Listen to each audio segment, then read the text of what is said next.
네, 김유정의 톡톡 동해안입니다. 이제 추석이 코앞인데요. 명절에는 차례 준비와 손님 맞이로 요리할 일도 많고 또 가족끼리 캠핑을 떠나는 경우도 많아서 가스 조리기구를 많이 사용하게 됩니다. 그런 만큼 사고도 많이 일어나고 있다고 하는데요. 오늘은 한국가스안전공사 경북 동부지사 손희영 부장과 추석 연휴 가스 안전에 대해 알아보겠습니다. 부장님 어서 오세요. 네, 반갑습니다. 네, 추석과 같은 명절에 좀 가스 관련 안전사고가 많이 발생하는 걸로 알고 있는데요. 주로 어떤 사고가 많이 발생하고 있습니까? 네, 아무래도 명절에는 많은 음식을 하다 보니 평상시보다 가스 사용이 많습니다. 네. 그리고 여러 사람이 모여서 다양한 가스 기구를 장시간 사용하다 보면 안전에 관심을 두기보다는 서로 안부를 묻는 등 들뜬 상태로 음식을 조리하다 보니 가스의 위험성을 잊기가 쉽습니다. 네. 최근 5년간 전국 추석 명절에 발생한 가스 사고를 살펴보면 총 13건이 발생하였고 네. 가스 종류로 보면은 LP가스가 6건으로 절반 정도 차지하고 있습니다. 음, 원인별로 살펴보면은 제품의 노후나 고장으로 인한 원인이 되어서 발생한 사고가 4건 정도 났고요. 네. 그 다음으로는 취급 부주의로 인한 사고가 2건 있었습니다. 또한 작년 2023년 전체 사고 건수를 보면 92건이 발생하였고 8명이 사망, 74명의 부상, 총 82명의 인명피해가 있었습니다. 네. 대부분은 집에서 사용 부주의로 발생하는 사고가 가장 많은 것으로 확인되었습니다. 네.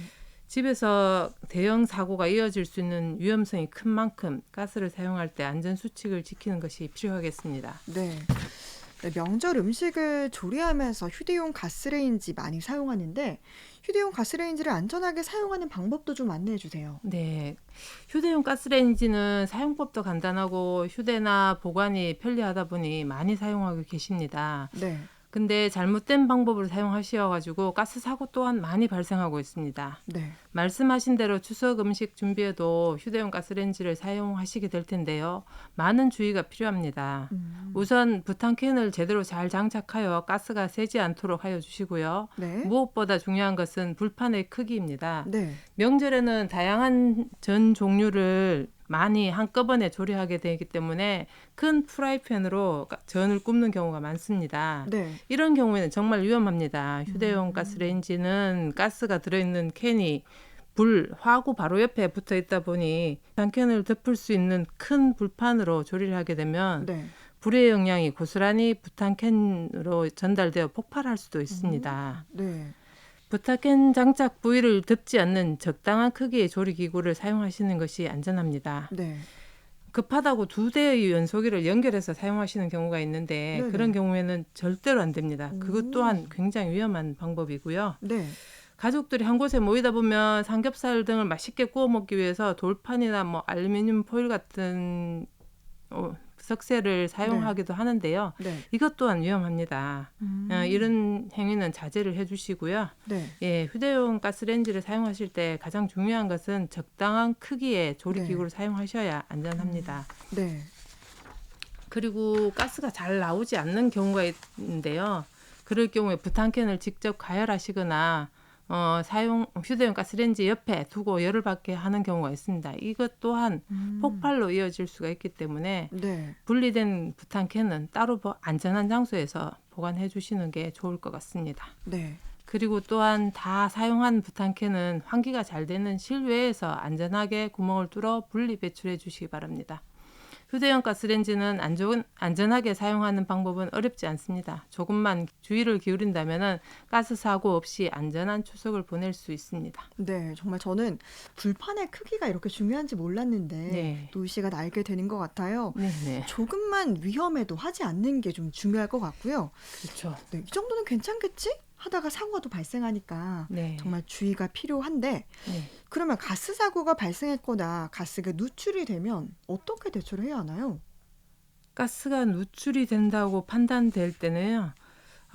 먼저 가스를 사용하는 밸브를 먼저 잠그시고요. 네. 창문을 열어서 환기를 한 다음에 네. 실내에 머물지 말고 바깥으로 나와서 119나 음. 한국가스안전공사 1544-4500번 또는 가스 공급자에게 즉시 신고하여야 합니다. 네. 신고를 하셔야만 전문가들이 안전하게 조치를 해드릴 수가 있고요. 네. 신고가 우선적으로 해야만 하는 일입니다. 네. 네. 그리고 한 가지 더 말씀드리면 우리가 사용하는 가스는 색깔이 없기 때문에 눈으로 네. 보고 확인할 수가 없습니다. 그렇죠. 그래서 냄새로 인지할 수 있도록 부취제라는 특수한 물질을 넣어서 공급하고 있고요. 네.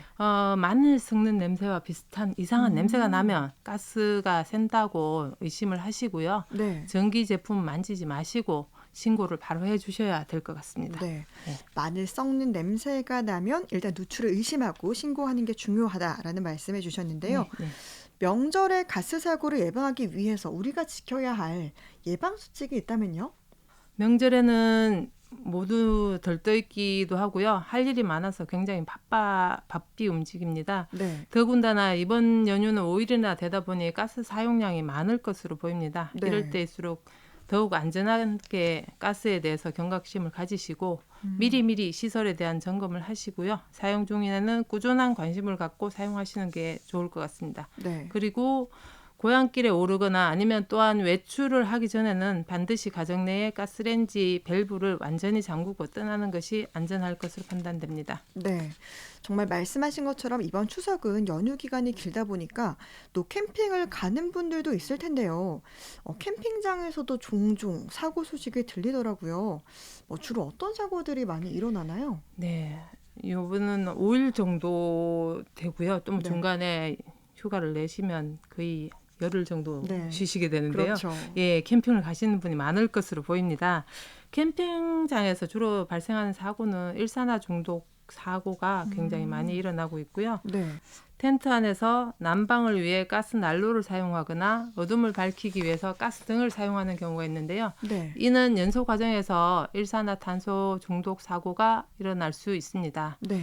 바깥 공기에 유입이 없는 상태에 좁고 밀폐된 공간에서 가스 난로 등을 사용하게 되면 공기 중에 산소 농도가 급격히 감소하게 되고 네. 산소가 부족하게 되면 불안전 연소가 이어져 인체에 치명적인 일산화탄소가 발생하여 일산화탄소 중독 사고로 이어지기도 합니다. 네. 그래서 밀폐된 공간이나 텐트 안에서는 가스 연소기를 사용하지 않는 것이 가장 좋은 예방법이라 할 수 있습니다. 네.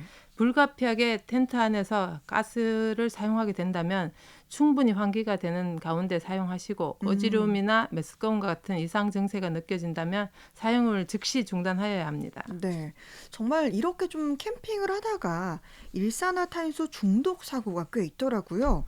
좀 구체적인 사례를 들어주시면 좋을 것 같아요. 네, 첫 번째 사례는 22년 11월 충남 태안 캠핑장에서 발생한 사고입니다. 네. 캠핑하러 간 부부가 잘 때 추워서 텐트 안에 가스 난로를 켜둔 상태로 주무시면서 발생하였습니다. 네. 밀폐된 공간이라 가스 난로를 장시간 사용하면 산소가 부족해지고 불안전 연소가 일어나 2명이 일산화탄소 중독으로 사망한 안타까운 사고가 있었고요. 네. 두 번째 사례는 같은 해 대구 군위에서 밤 낚시를 하다가 일어난 사고입니다. 네. 낚시 도중 추워 차 안에서 머물러오기 위해 가스 난로를 켜두고 잠이 든 상태에서 앞서 말씀드린 과정으로 한 명이 일산화탄소 중독이 된 사고가 있었습니다. 네. 따라서 일산화탄소 중독 사고의 위험성은 아무리 홍보하여도 사용자들이 얼마나 위험한지 모르고 사용하는 경우가 있습니다. 네. 밀폐된 공간에서 가스 난로, 가스 등과 같은 연소기를 사용하면 치명적인 사고를 당할 수도 있다는 것을 청취자분들께서 좀 알아주셨으면 합니다. 네. 그래서 오늘 이 방송을 통해서라도 청취자들이 캠핑장에서 가스 난방기를 사용할 때 밀폐된 공간에서 절대 사용하지 말고 개방된 곳에서 사용하여 주실 것을 당부드립니다. 네. 또 한 가지 뜨거운 여름이 지나고 지금 추석이 지나면 우리 부모님들께서 난방을 위해서 보일러를 가동하실 텐데요. 그렇죠. 네. 이러한 일산화탄소 중독 사고는 보일러 가동 중에도 많이 발생하니 이번 추석에 고향에 가시면은 네. 부모님 댁에 보일러를 한번 점검해 주시기 바랍니다. 네. 보일러 가동하기 전에 보일러는 잘 작동하는지 보일러와 배기통은 잘 연결되어 있는지, 이상한 곳은 없는지 살펴서 우리 부모님들께 안전을 선물해 주시면 좋겠습니다. 네, 이렇게 일산화탄소 중독 사고가 많이 발생하다 보니까 어떻게 좀 주의해야 될지 말씀해 주셨는데요. 오늘은 이렇게 추석 연휴를 앞두고 가스 사고 안전에 대해 우리가 살펴봤는데 마지막으로 좀 더 전하실 말씀 있으신가요? 네, 가스 안전에 대한 투자는 아무리 강조해도 지나침이 없습니다. 가스는 우리 생활에 편리한 도구입니다. 하지만 사고 시에는 엄청난 재앙을 가져올 수도 있습니다. 가스 사용 전, 사용 중, 사용 후 가스 안전 수칙을 꼭 준수해 주시기 바랍니다. 가스 안전은 가족 행복의 시작입니다. 가스 안전 생활화로 가족의 행복을 지켜 나아가시기 바랍니다. 아울러 가족과 함께 행복한 추석 명절 보내시기 바랍니다. 네, 이렇게 가스 안전 수칙을 꼭 준수해서 사고 없는 안전하고 행복한 추석 연휴 보내시기 바랍니다. 한국가스안전공사 경북 동부지사 손희영 부장과 함께했습니다. 고맙습니다. 네, 감사합니다.